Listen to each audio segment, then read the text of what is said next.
It was once spoken by a great elder that it's harder to repair men that are broken than to build powerful youth. Utterance of a man born in the brutal hardship of chattel captivity nonetheless remains a profound and powerful truth. See, there is a war for the heart and soul of our city, and to triumph we need the might of an army of powerful troops that possess strength of volition to take the path of greater resistance, raising and build a foundation to empower our youth, to harness their will and intelligence to put their innate powers to use.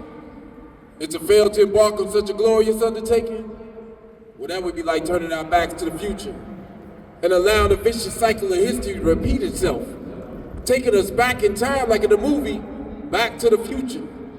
For the liberation we desire is blazed by a creative fire set free in our imagination as we take captive our future.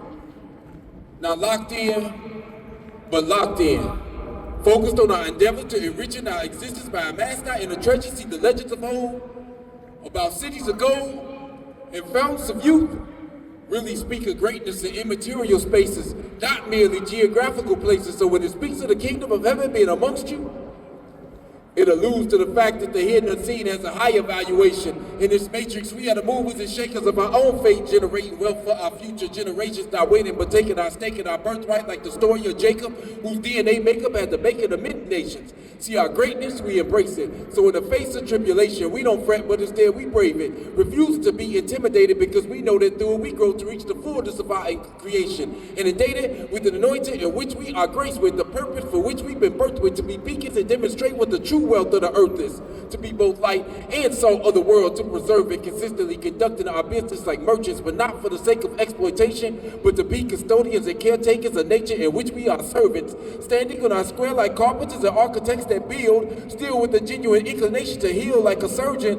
emerging like a phoenix out the dark dust, a better version, replenished, glowing, resplendent from the fires that we've been purged in, not Mississippi, but right in our windy city we are burning. Though it's urgent, it's determined to take this damage and turn it to fuel, to feed the flame of a passion that is so fervent. Whether you Congress or clergy, realize your call is worthy. So ball until you fall, leaving it all on the floor like the late Kobe Bryant when it's time for you to hang up your jersey, meaning give it your best, looking back with no regrets, but instead feeling blessed, seeing the light of tomorrow shining bright through the eyes of the generation that's next.